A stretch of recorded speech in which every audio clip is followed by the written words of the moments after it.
Welcome to Savvy Business Radio. This is your host, Christina Nichman. Each week on Savvy, we support individuals and successful individuals in sharing their expertise, knowledge, tips, and stories with the world. Our first guest today is Jim McNeff.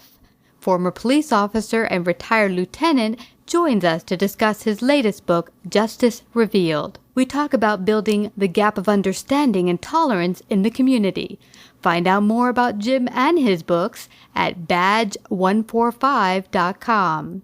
Our second guest is Regina Partain Bergman, best-selling author of Bulletproof Your Marriage. She shares her top tips for a happy marriage. Find out more about Regina at bridgeportcoaching.com.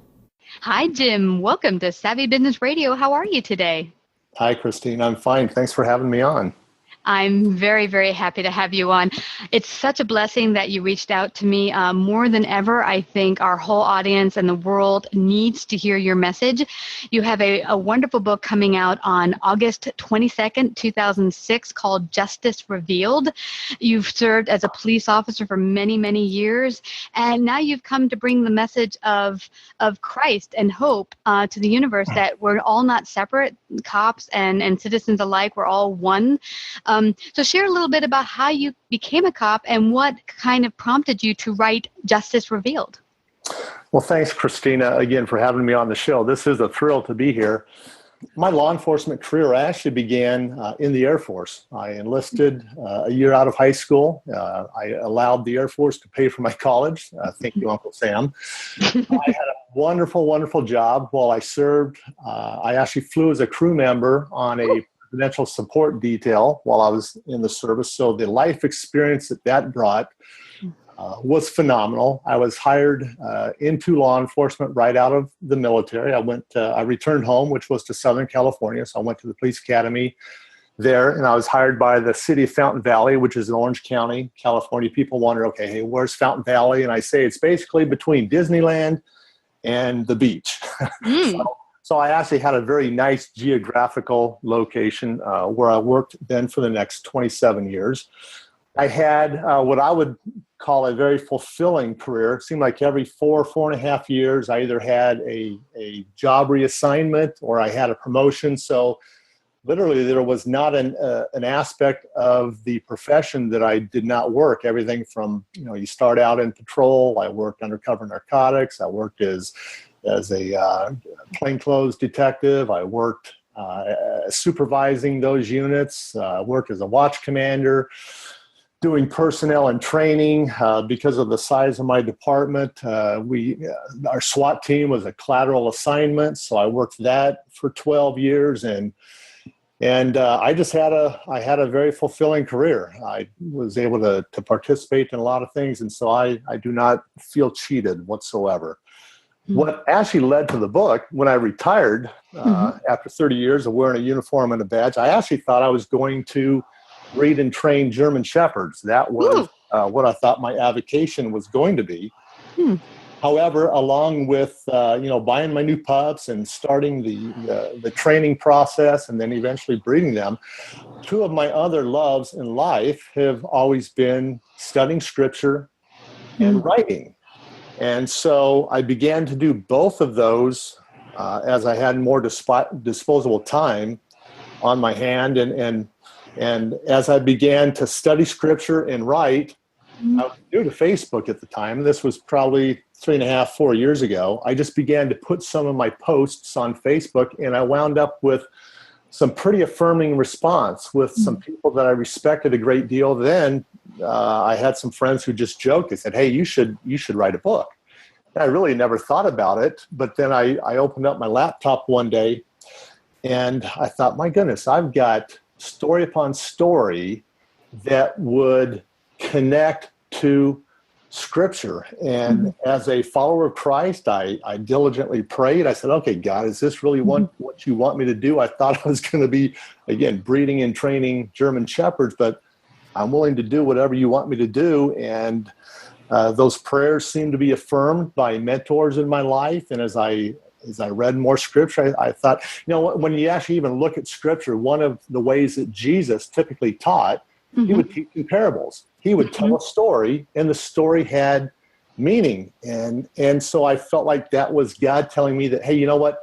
You've got stories, and I don't want you to tell your stories simply for the value of entertainment, although they are very entertaining stories. I mean, there's a reason why, cop shows thrive on TV and the movie theater, and that is people just seem to have there's this magnetic pull that we like to see what goes on with cops and robbers. And so I've got real authentic, true life stories, but I don't tell them for the purpose of entertainment. I tell them to connect them to some kind of a biblical principle or some kind of instruction or teaching that God has for us in his divine revelation, or I call it his love letter, the Bible. So actually, my first book was The Spirit Behind Badge 145, which came out 3 years ago. As part of keeping the whole writing alive, I just continued to write daily devotions, and I would post them on various social media platforms that I have. And as a result of that, I wound up putting this second book together called Justice Revealed. And it's simply 44 chapters. Each chapter stands alone, and it's simply some kind of a law enforcement related story, or some kind of an illustration that I use from my background in law enforcement. But again, I write with that style to draw attention to Scripture and what God has to teach us through the Bible. So that's kind of how the whole thing happened. Wow. And you got me there when you said German Shepherd. My first several dogs as a child, and the dog that followed me around since I was an infant, wouldn't even let my parents feed me as a baby because protective of me was our German Shepherd, Rexy. Yeah. So they've been a big in my heart here, German Shepherd. So when I heard that, I was like, oh my gosh, you're such a man in my own heart here. Well, thank you. They are a great breed. And I've got two now that my kids joke with me. They say, you love those dogs more than you loved us. And I say, well, they are a little bit more obedient and they're more loyal than you guys were. So, yeah. But I love that you mentioned that you put your books together as stories and sort of like parables, because I do find that is a wonderful way in which Jesus really teaches. And I myself really get things through stories. And I know a lot of people, when you illustrate things through stories, it makes a lot more sense. You can be like, oh, now I know how this fits. Well, I know that's how I learn. I learn through illustration, and I learn by doing. And so I guess that's why my style is to write this way, because things just, they connect better when I can illustrate them somehow. And I think that's maybe a compelling reason why my books are doing what I think is at least fairly well, in that it has both styles. It has the entertainment value of cops and robbers in them, but it also has the educational value of biblical theology in there. And when I talk to people, I really like to say, you don't have to agree with me. I'm just simply, I don't have to be God's attorney. I'm simply God's witness. And so all I'm doing is I'm sharing what has happened in my life, both professionally and personally. And a lot of times people think when you're author, maybe there's a little bit of narcissism in there when you're writing about yourself. Yeah. I laugh. I go, oh, no. God opened me up like a Christmas turkey, man, or a Thanksgiving turkey. He gutted me, he carved me, but then he took a lot of pain and sorrow that I've had from my life, because I've had plenty of it, and it's included in each one of these books. And so, and I don't share all of this pain to glamorize it. I share it to simply say God's had a profound impact on my life, and that's what I try to get across to people. No, I get you there, because, I mean, the same goes for me. I've been totally blessed and have amazing experiences. I like to tell people I'm not a religious person. They see what I do and they make this assumption, oh, he's quite the religious person. No, I'm not religious at all. But I'm very much engaged in my relationship with Jesus Christ, and that's what's important to me. Yeah, absolutely. Tell me, being on the police force, what was some of the what would you say is maybe the most impactful lesson you learned as a police officer that you could share with our audience? Oh goodness, there are so many. Which one to choose? I guess probably the most impactful message is that I'm really not in control. Police work is filled with controlling personalities, in case you haven't noticed. But there's a reason for that, and that is because it's our responsibility to maintain order where there's disorder. And if you don't have a propensity to like to keep things between the lines, so to speak, and have the boldness to step forward and say, you know what, we need to keep things between these lines, then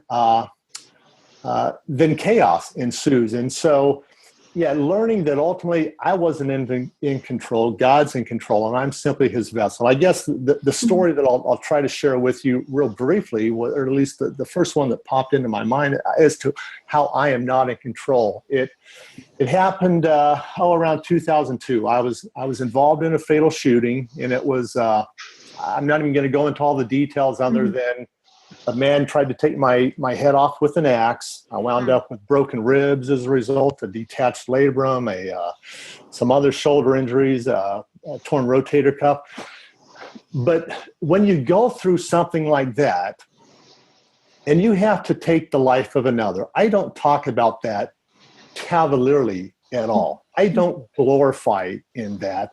And cops and soldiers and Marines who are in those positions, they don't glorify in having to do those things. Just simply accept it as, I knew what I was signing up for. And every now and then, some really nasty things happen to us. And so at the time when that happened, my kids were, I think they were 12, 10, and 8.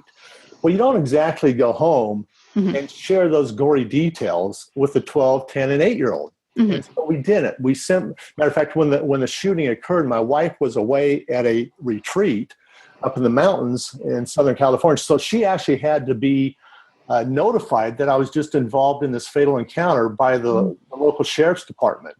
And so I didn't even get a chance to speak with her until hours later. And I assured her, hey, you know what? I'm safe. I'm a little bit injured, but God chose me for whatever reason to survive this encounter. And so when we shared the details of the story with close personal friends later, we had kids. Our kids were in like adjacent rooms, and they began to hear details that I did not intend for them to hear. Well, my youngest one, he then really began to internalize this. And what was processing in his mind was, oh my gosh, my dad just about lost his life. And over the period of the next month, we started to see behavior in him that we couldn't figure out where it was coming from. Finally, we didn't associate it with the shooting because we didn't personally give him the details, and we were unaware that he overheard the details as I had private conversations, again, with friends and family. But I'll try to land the plane on this story. About 2 months later, they had an open house at school. And so my wife and I were looking through his projects on his desk at school. And keep in mind now, he's whatever he was in, second or third grade, something like that. So I'm going through all of his school projects. One of them was how he would help Native Americans if he were one of the original Pilgrims. So I'm going through this folder. I would help them, he's saying in his story with his little, pictures in crayon. I would help them plant their crops. I would help them hunt for food. I would help them build their teepees. I'm going through this. I'm smiling. I'm thinking, oh, this is so cool that he recognizes the value of reaching out and helping others. Finally, I get to about page 8. Completely out of the blue, I would shoot them in the head. And Christina, my heart sunk into my gut because my shooting was a single round to the head of the person who tried to kill me with an axe. My heart sunk, and I just about had tears. And I looked at my wife. I said, okay, I now know what is eating at him. It took us several months to work through that with him to finally get him to the point where he felt, because he had this separation anxiety. Every time we dropped him off at school or church, he just had a meltdown, and it became increasingly difficult. So it took us several months through some counseling to work through that. But now let me even fast forward a couple years. I was preparing for a promotional exam. And in this promotional exam, I had to take time that had previously been committed to some one-on-one time with him. Every Saturday night, it was he and I spending one-on-one time together. And I now took that one-on-one time in preparation for this next promotional exam. And I didn't realize how wounded he was that the job was taking me away from him until one day I was leaving for work. It was a Sunday afternoon. I was working as a patrol division watch commander. And my son Jordan took, the little yellow Post-it notes. He took about 15 of those. And on these Post-it notes, he wrote, and he had never referred to me by my first name. Whoa. Always referred to me as Dad.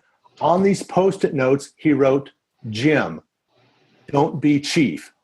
And then he put them by my keys. He put them by my wallet. He posted them on my bathroom mirror. He went out, he put some in my truck. Again, he put 15 of these things all over the place. And when I read those, it hit me that my job as a father in raising this boy will never take second chair to my profession was incredibly important to me, and I've sacrificed a lot for my profession. And there's been a lot of personal trauma as a result of it. But that is one thing that hit me. It's like, I'm not in charge. God's in charge, and he has placed me in this role as father. And that title as father supersedes any professional title I will ever achieve. Now, granted, we have to make a living. We should always strive to get ahead. I'm not discounting any of that. But through that experience, that reinforced with me, because part of the story I haven't told you was many, many years earlier, I should have lost my family and my marriage because of a lot of bad choices I made on a personal level. But that hit me between the running lights. And okay, father is far more important to me than being a cop, and I cannot lose focus of that. Wow, that is such a beautiful, strong lesson, and one that we can all gain from. I mean, even myself, building my business the last couple of years, I've become so focused on that and lost touch with, spending time with my family until my partner Brian's like, "Hello, you come in, go straight to the computer and start interviewing people. Can I get a hug?" Yeah. Oh, yeah. How important is that? I mean, that's great. Yeah. So it's important to remember that no matter what you're trying to build, whatever aspirations you might have, that's great. God gave you gifts and talents for a reason, to use them to the best of your ability and to serve God and to serve mankind. But yeah, your kids, especially when they're little, they're only little ones. And they don't get to go backwards and spend that time with them again. Yes. Yeah. So true. Thank you so much for sharing that beautiful, beautiful story. Seeing what's going on now in society. I mean, right now, I told you before the interview got started, I live in Brooklyn, but I go to Manhattan almost daily. And more and more, I'm seeing a lot of strife going on here around the globe, and especially with the police force and citizens, and feeling there's us against them kind of syndrome. And that is completely untrue. We're all human beings. What could you pass on is something that anyone listening in, police officer or otherwise, could really gain to build a harmonious bridge between each other? Yeah, that's a loaded topic, Christina. There's no doubt about it. I mean, there's a lot of trust on both sides. So I guess what I want to say, and what I try to relate to the national law enforcement community is I have a little bit of influence through some different writing mediums, is I try to remind them that the vast majority of the citizens out there, they absolutely support what we do. And they want us there because they know absent people to enforce our laws, there would be anarchy, and any logical person does not want that. And what I try to tell people that might be opposed to law enforcement is, what we really want our agencies to reflect our communities. And I worked with every different ethnic group. Matter of fact, the area of Orange County that I worked in has a real heavy Vietnamese population.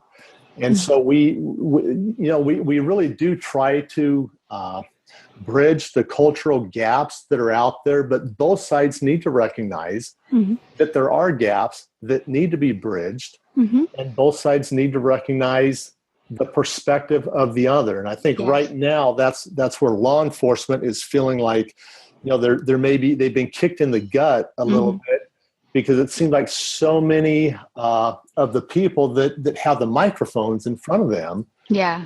don't recognize that. And so, yeah, there's this, there's a feeling like, okay, here we are, we're busting our chops trying to do what the cities, counties, and states who have hired us to do. And yet, in some cases, not all, but in some, man, they don't have our back. All they wanted, they want to, dogpile on us. So there's a little bit of a feeling of, well, God, if they're going to dogpile on us, then why should we really be out there protecting? But I mean, the vast majority of people wearing the uniform, they still recognize that, you know what, we have duty to do, and we're going to do it regardless of those who oppose us. Media plays a big part in this, and I'd like to Savvy to be a component for changing that from fear to love. I find that traditional media, which I've been lumped in being a news source, I'm not. I'm about helping people bring a positive message to the world. But really, it's coming a lot from fear of all different types of people and race and such. And my partner said for a long time, because he was an ROTC, had hoped to one day serve in the military, was not possible for him.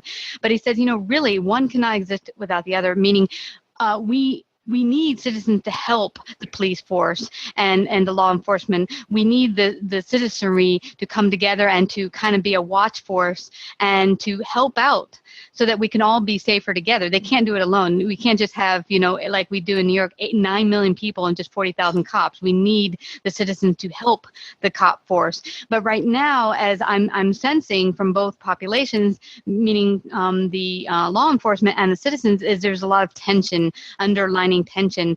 And even I went up to a cop not long ago and asked for directions, and he was about jumped out of his boots. And I'm not trying to at all threaten him, but it's just this sense of fear that I'm really hoping people will realize that we need each other, that it's, not one or the other. It's not this side's better than the other side, that really we're all human beings and we need to help each other.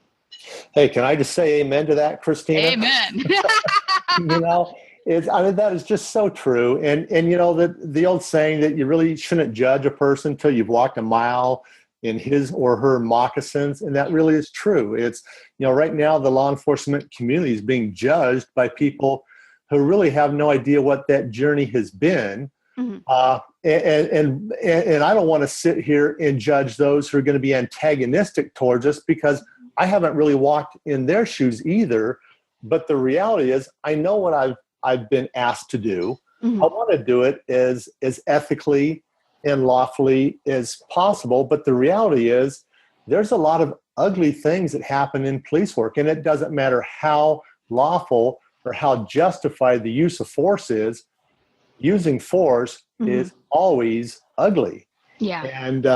And that's just something that is hard for people to understand. But I tell you what, we in Orange County, we actually started a chaplain program in our department. And you would typically think, when you're not hiring clergy, but you have clergy volunteers out there riding with your cops. When they first started to ride with us, they had a perspective that immediately changed, because they quickly realized, man, there's a lot of people who hate you guys. Right now, as you might have noticed from the news out there, is that there's a lot of people talking about, hey, we should just get guns out of the street completely. But that leads me to I've thought about it, and I thought, hey, if we did that, if we had laws that took away a gun from law-abiding citizens, wouldn't the criminals still get them? And wouldn't that still keep us all in danger, the cops as well?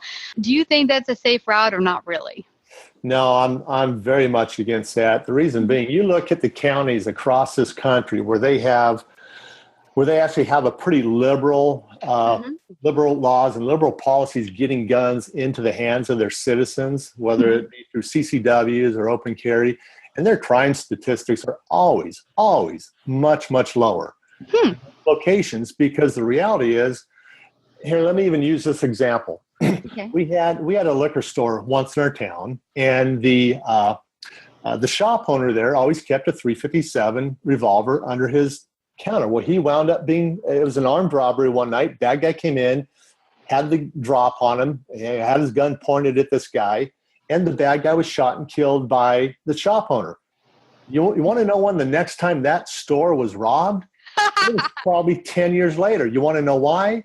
Because bad guys, evil people, they network just like good people. So I guarantee you what happened is word on the street was, don't go to this liquor store because that guy's packing. Go hit another store where the reality is where the bad people know there are weapons protecting the good people, they are far less likely to try to victimize people there. Another quick story is working undercover, 3 times working undercover where I had long hair, had a beard. I was in bad areas of town. Once it was in the projects in LA. Once it was in a really bad neighborhood in Santa Ana. Once it was in Downey. I actually had gang members come up and try to carjack me. And had I not had a gun with me, they would have successfully taken my car, because I'll guarantee you I wasn't going to lose my life in my car. But because I was armed, they were unsuccessful. And that's one thing that people overlook. And here's another reality, Christina. Most bad guys who use a gun during the commission of their crime, it's possessed illegally anyway. And so if we took firearms away from all the good people, I can pretty much assure you the only people who would have them would be the bad guys. And quite honestly, I'd be terrified. I would be terrified. Yeah, I get you. No, I get you too. And I sense that myself, but I've been hearing a lot of take away gun rhetoric on traditional media. And a good portion of people who listen into my show feel like, oh, that'd be great. We'd be much safer. And I think not. And your stories illustrate just that. And I'm glad that you were able to really bring that to our audience so they can see a full perspective on that. It's a very real part of what's going on in our communities, and we just don't hear that side of it. My friend who studied extensively martial arts, one of the first things she says, the first line of defense is your voice. She said, having a command of your voice and saying, no, really strong from your gut, saying, that they know you mean business sometimes can be enough just to shut down a situation. Oh, yeah. No, that's so true. I mean, the first thing we teach cops in the police academy is command presence. And it's regardless of your size, how you carry yourself, how you speak, people will either respect it or they will not. So when you enter a scene, whether it's a crime scene or whatever the case, you have to carry yourself in a way that you're large and in charge regardless of your physical size. People just need to, and a huge part of that is how you're able to command the situation even with your voice. Yeah. Now, also, because there's many citizens out there who don't know how to shoot a gun, don't have a gun, what are some ways they can protect themselves? Because I've heard it say that when there's an emergency ensue, the cops are minutes away because, you got to call 911, they got to get on the, ball and get there. What can citizens do to protect themselves when there's a crisis?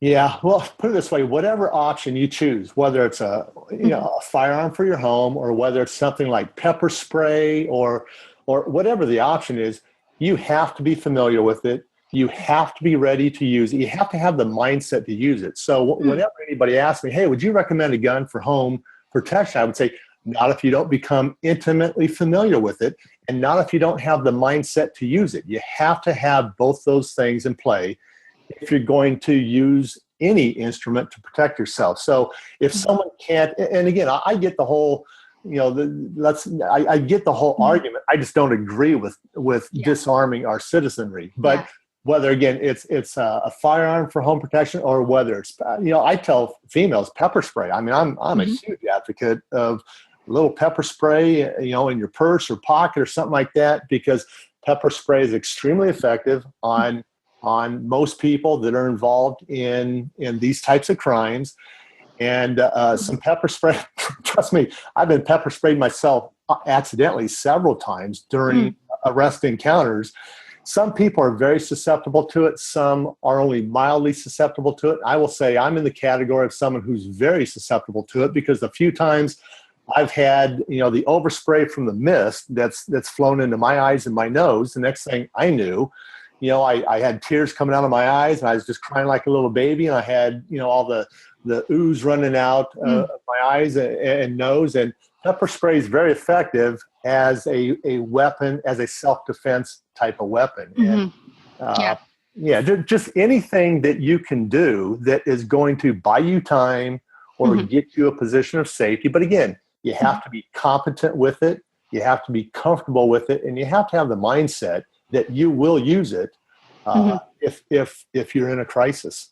I really like that you mentioned that one point of you have to be ready to use whatever you have. I know someone who a black belt, and when they got into a position where they were going to be raped, they couldn't defend themselves, because it's one thing being in the classroom where you're maybe punching this thing they're holding up for you, or fighting, sparring against someone where you're not using full force, and then having a perpetrator in front of you where, okay, this is life or death. You can't be a nice girl right now. You've really got to fight to, like your life depends on it. And it did. They got out alive, but they were raped. But, realizing that whatever self-defense or weaponry or whatever, you've got to be willing to use it and go all full out with it.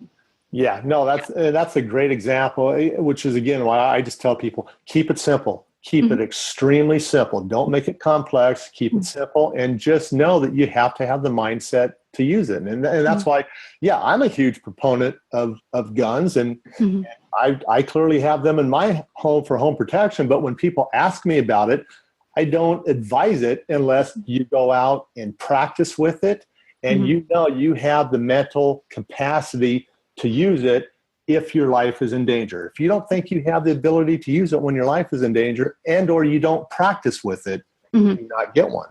Now, interesting, because my friend who lives in the South does have a gun, several rifles and such, and practices with it. How do you know, well, he's a guy, so maybe his, guys are usually more aggressive. How do you know if inside yourself, if you have the capacity to really use it full force if necessary? Christine, that's a great question, and I often refer to sports. If someone has ever played a contact sport and does not shy from it, and might even be drawn to it, chances are you are the type of person that if your life were in danger or the life of a loved one were in danger, you would probably have the mental ability to use it, simply because you've had experience in contact sports. You have not shied from it. You're typically going to be the type of person who would be able to do it. But hey, let's face it. A lot of people freeze when they are in a crisis, and that's nothing to be ashamed of. The reality is just some people have those strengths and abilities, and some do not. And so. I just like to use that as an illustration that if you thrived in contact sports, you would probably be able to have the ability to use a weapon to protect yourself if you had to. And if you didn't, then I would really question whether or not that would be the most prudent course of action for you. Yeah, absolutely. Well, this has been such a fascinating talk, and one that's really very important right now. I hope everyone listening in takes nuggets of wisdom that you've given us today. And where can they find out more about your awesome book and more about the work you're doing?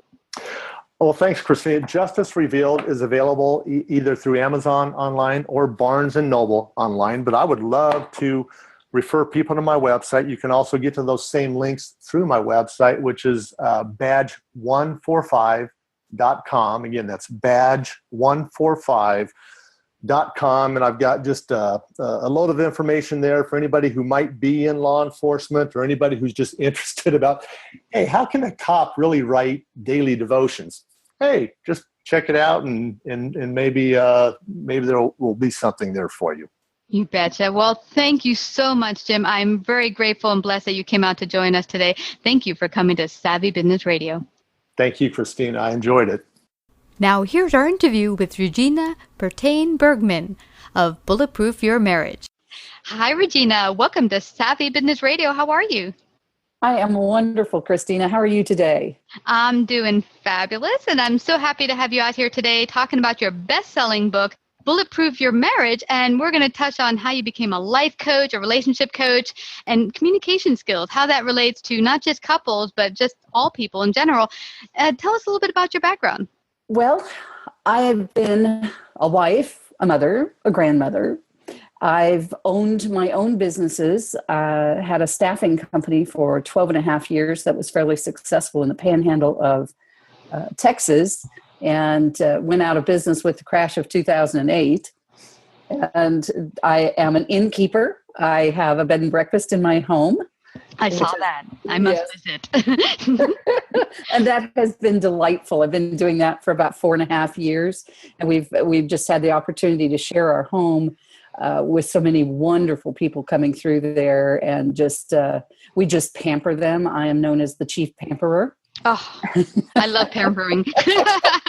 And I love to pamper. So it works out really well for me and for our guests. And we're located up on a lake in Texas, on Lake Bridgeport. And so it's really nice. We just have this beautiful, peaceful setting that folks can just come out and relax and enjoy. And so that's been one of my latest endeavors. And then I'm also a business and life coach. Wow. Oh, so you've got a lot going on. I was really intrigued when I saw your inn, and it's in Texas, right? Where exactly is it located? It's on Lake Bridgeport, which is about an hour to an hour and a half outside of the Dallas-Fort Worth area. Oh, girl, we're so coming to visit you. My partner is a pilot, and our next trip we're planning is to come on down to Texas because we're planning to hit all 50 states. So far, we've hit 31. And wow. Yeah, the next state we're hitting is Texas, and we have a number of different places there where we can visit some folks. But I think it would be awesome to come be pampered by you guys. I think that would be wonderful. We would love to do that. Yeah, but share with me, what kind of drew you to coaching in particular? Well, I've always had a desire to help people realize their potential and have worked with a lot of youth over the last 20, 30 years of, helping youth just really tap into that they have so much more capability than they think they have, and helping them realize that potential. And the same is true of not only youth, but with business owners, with couples, with, whomever. It just hurts my heart to see people not recognize their potential and work towards living up to that potential, because we're all capable of so much more than we think. Coaching is a way for me to help them reconnect with those dreams and visions that they've had, those desires that they wanted for their life, and reconnect with that and build a pathway to get there and hold their hand, hold them accountable as they work towards reaching that dream. But you also wrote a wonderful book to help people with their marriage called Bulletproof Your Marriage, identifying the 5 stages of a marriage and how they impact the communication and success of a marriage. Very important. Now, on Amazon, it's listed as Regina Partain. Partain. You're yeah. And now you are Regina Bergman, because you just you're newlywed. I am. Yay. So I was Regina Partain for 44 years. And then my husband passed away. So I was a widow for 2 years and recently met another wonderful widower. Wow. And, we had the same faith. We had the shared widowhood, and we connected, and we got married about 3 months ago, not quite 3 months ago. So I am a newlywed again. Yay. Well, God bless you both. What kind of prompted you to write it, actually? Well, it's interesting. A friend of mine, Margaret, was sharing a story with me about a friend of hers who, on her 42nd wedding anniversary, was informed by her husband that they were getting a divorce. And my friend Margaret said to me, I guess there's no such thing as a bulletproof marriage. And I thought about that, and I thought, no, wait a minute. There are things that you can do to bulletproof your marriage. Researching that. And I spent 2 years gathering stories from couples around the world who had happy, successful marriages. And those stories kind of became the foundation. My own 44-year marriage plus those marriages became the foundation for the book, along with other research added in. So there were consistent principles that were being applied across those successful, happy marriages. And so those principles form the book. And if we apply the principles that are in there to our marriages, we can have happy, successful marriages that will last. Mm. And through your research, was there one defining in particular thing that stopped people from having successful marriage? I think there are two things I'd like to reference there. The first is commitment to the marriage. My husband and I came from completely different backgrounds, but we came at the marriage with the intention that if it doesn't work, we're going to figure out what's wrong and we're going to fix it, as opposed to we're going to walk away and start all over again. And so that commitment to the marriage itself, I think, is of extreme importance. Without that commitment, you stand a much lesser chance of it lasting. And then the second thing is communication, and that's a biggie. And there's so much that we typically don't understand about the differences in the way we each communicate. And without that understanding, again, the marriage is going to have more challenges and may or may not survive those challenges, or as I refer to them in the book, those bullets. Because you mentioned an interesting perspective, and that is that we communicate differently. How do you come to common terms when, you really think very differently and communicate differently? Right. And I come back to Stephen Covey's, a quote from Stephen Covey: seek first to understand, then to be understood. So there are ways that you can learn the differences in your communication. So there's 3 areas that I address in my Bulletproof Your Marriage retreats. Okay. And those 3 areas deal with, first of all, our innate personality characteristics. How are we different innately in the way we approach problems, in the way that we communicate, in about 14 different areas that we look at, and then we look at how those impact the communication and the relationship in the marriage. So that's number 1. Innately, how are we different? Number 2, we use the Myers-Briggs, or a version of the Myers-Briggs type indicator, which measures your preferences for communication, not so much innate abilities, but preferences. And so those tell us, again, more about how you communicate and where those differences are. And then thirdly, we use John Gray's work of Men Are From Mars, Women Are From Venus to understand the gender differences in communication. So we have innate ability, preferences, and gender differences. And we look at all 3 of those, and then we give them tools to understand. We do activities in the retreats and workshops to help them understand and work with one another better, and understand why when she says, honey, will you take out the trash in a little bit? He doesn't get up off of the sofa and do it, because she didn't say, honey, will you take out the trash? Which he'd have gotten up and done it then. But if she says, will you take out the trash in a little bit? He's waiting for her little bit to be ready. And he doesn't get up and take out the trash. And she's over here fuming, why won't he take out the trash? And he's like, okay, I'm going to go do something else until she's ready. I was very anal that dishes couldn't sit in the sink overnight. It's like, they must be gone. And they must be gone. Dishes be gone. And I was super anal about it. And one time we had one huge little communication argument about it. And he was like, what's your problem? Why is this such a big deal?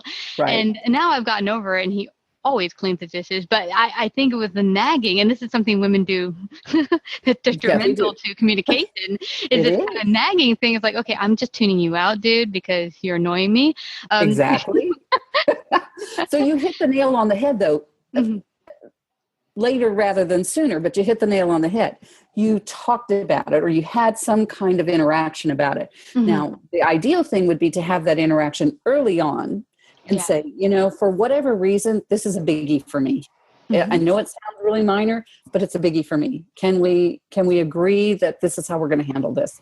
And I found years ago in my marriage, I told my husband I wanted to talk about something, and we sat down to talk about it.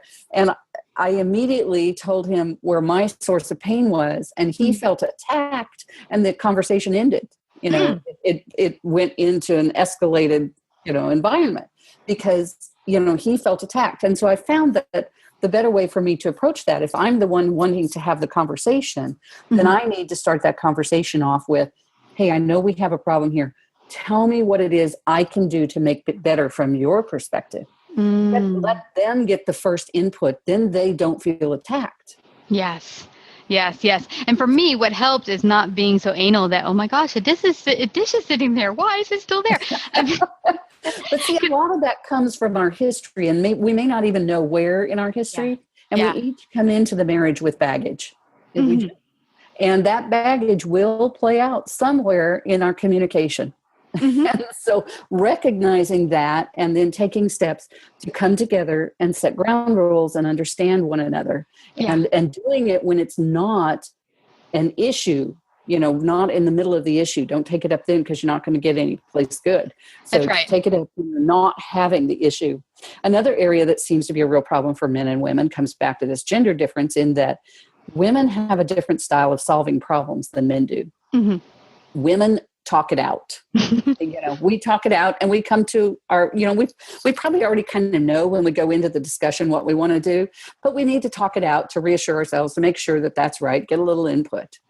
When a man's role is to solve problems. So when we as women take our problems to our mates, and so that we can talk it out, Mm-hmm. they want to solve it for us. And that causes more frustration, because we didn't want them to solve it. We just wanted to talk about it. We want them to listen. Yeah. We want them to listen. So again, setting the stage in the communication makes all the difference. Honey, this is a problem I have. I'm not looking for an answer. I just need to talk it out. Will you listen for me? Mm-hmm. And then turn off the TV, turn off the cell phone, and listen. Be there, be present. Yeah. And then, but when you need him to help solve that problem, he's more than happy to do it. That really builds the positive hormones in his body and allows him to be, to access more of who he is when he actually gets to solve a problem. So when you actually need his input and need his help, then tell him, this is a problem I'm having. I'm not really sure what to do about it. I need your input, or I need you to help me solve the problem, whatever it is that you're needing. But that prefacing before talking can make a huge difference in communication. Mm-hmm. Basically, you're letting your partner know exactly what you need. Exactly. Yeah. That's exactly right. I would gather that before either of you enter into a marriage, that I know we have it in the Catholic tradition of pre-Cana, but really talking over a lot of the difficult subjects and how you feel about it, and what's important to you, what's not important to you. One very good friend of mine said, and I didn't know this, she was just so like, I must be married, I must be married, I must be married. And I made the assumption that she wanted to be a mom, because most people who want to get married want to be a mom. So like really focused, I'm going to get married this year. And she did. She was almost like interviewing folks like at the coffee shop. Okay, you're not a good one. Next.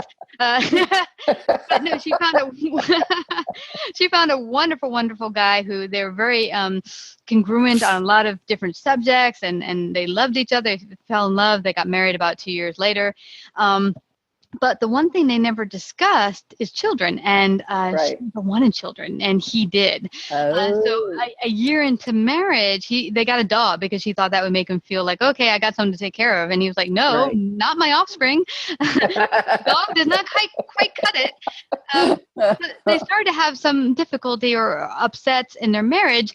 What would be your advice to young couples who are considering marriage to go into what topics should they cover, or what should they discuss before they get married? And I believe that before they make that decision, they need to talk about everything. There is no subject too big or too little to talk about. Talk about children, talk about faith, talk about what churches you want to go to, talk about discipline, talk about finances. I remember when we came to a point in our marriage, I really wanted children and my husband didn't. And we went through a little bit of a difficult period before we came to a place that we were in agreement on that. And, his comment was he didn't want the responsibility. And, me, I'm all the rainbows like you. And I'm like, what responsibility? Let's just have children. What money? We'll figure it out. Yeah, we'll figure it out. It'll work out. I couldn't see myself in my old age not having a child or children and grandchildren. I just couldn't see it. And it was a really difficult period for us that could have been avoided had we talked about it before we got married. So talk about everything. Spend hours and hours talking about everything. That's so awesome you say that, because I mean, in the beginning, I've known my partner Brian now for 10 years. We've been together 10 years. But when we first got together, you're dating, and you end up talking about everything that's not eggshell topics. Let's not talk about politics or religion or faith, because you don't want this new loved one to go away. So you're like, let's just keep things on even keel. But if you're going to spend your life with this person, you really got to be able to go deep and say, this is where this is where my faith stands. This is my foundation. Where are you are you on the same path? Right. Exactly. And if they're not, Are you okay with that? And how will you manage that? Because you're not going to agree on everything. Mm-hmm. So you have to decide what are deal killers and what are not. Mm-hmm. What can we compromise around? What can we, make this work with? And what can I not bend on? Ooh, good one. Good one. And I don't know if you've ever heard of or used the eHarmony online platform, but when I was a long, long time ago looking for a mate, for a life partner, I went on to eHarmony. And I like the fact that you have to do a lot of homework. You have to do the long test, answer all these questions, do an essay. So I figure any man that's willing to do all that work must be serious about a relationship. not always true.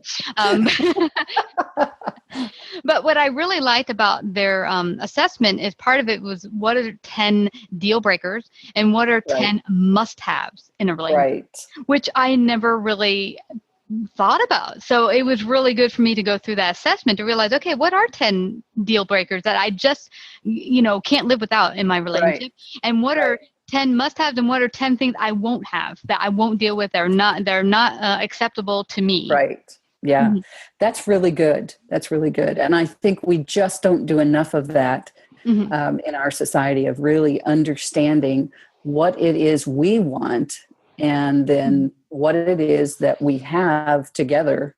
And those conversations are just critical. And we're not doing them. As a rule, we're not doing them. Yeah. I mean, for me in my 20s, and I know it comes back to Hollywood. I watched a lot of romantic comedies, and every Valentine's Day I was like, oh, my love, I want to find a love, one true love. It was kind of built on Cinderella and all that good stuff. Right. Very fantasy oriented. And what I came to in my 30s when I started praying to God, please send me my husband, please send me a life partner that I can live with until death do us part. I realized at that point, I started journaling and I realized I didn't know what I wanted. I really had no clue because I just said I wanted this one true love. I apparently to make my life perfect, which doesn't really exist. And by doing the self-reflection, I got to realize, what do I even want? Right. And most of us, if you ask somebody what they want in any area, most of the time we'll answer with what we don't want, but we don't take the time to figure out what we really do want. And so that's really, really important. And one thing you said there that I think is really important too, you talked about journaling. And one of the things that I really encourage couples who may be struggling to do is for each of them to start a gratitude journal. And that gratitude journal has to do with their spouse. What am I grateful for in my partner? And if they're really in a bad place, it may be really difficult for them to do. They may only be able to write one word a day, and that's okay. Over time, they'll be able to find more that they like and appreciate about their partner that they've forgotten about over the years, because they knew those things in the beginning, but over the years and through struggles and through life, they've kind of forgotten those things and let go of them. And so not only to write that gratitude journal, but then to share those things with your mate that you are grateful for. We all need to hear what we are appreciated for. Everybody appreciates that. And so a gratitude journal is a good way to help keep that love alive or restore the love if it's kind of faded a little bit. Wow. That is a wonderful, wonderful point. I've heard men in particular say that the number one thing that frustrates them in marriage or even, deep relationships is that they're not appreciated. And they're not appreciated. I go to work every day. I provide for the kids. And they're like, yeah, you didn't take out the garbage. It's like, oh my God, how about everything else I did right? And so, so sometimes just remembering, okay, how about we focus on the good stuff? Yes. Yeah. And then one other point is remembering why we're married in the first place and the purpose of marriage. Our goal in marriage should be to create an environment that makes our partner happy. And when we lose focus of that and we become more me-centered, I'm unhappy because instead of thinking about our partner's happiness, we become more selfish and we take our eye off the ball of what the marriage should really be about, which is enabling our partner to be happy. And when we do the things that allow our partner to be happy, then they are more inclined to do the things that allow us to be happy. Wow. That is such a beautiful way to put it. I had heard that this analogy that in heaven, the difference between heaven and hell is in hell, say there's a long table with food and everyone has chopsticks, and they're so long that you can't reach everything by yourself. But in heaven, you're feeding each other, so there's no problem. Right. Yeah. Right. So it's just thinking Right. about others that makes everything beautiful, because, when you take care of others, they take care of you. It's just, That's right. And you engender that response in them where they want to reciprocate and they want to make you happy. Aww. And now we cannot make each other happy, but we can create an environment and do the things that allow our partner to be happy.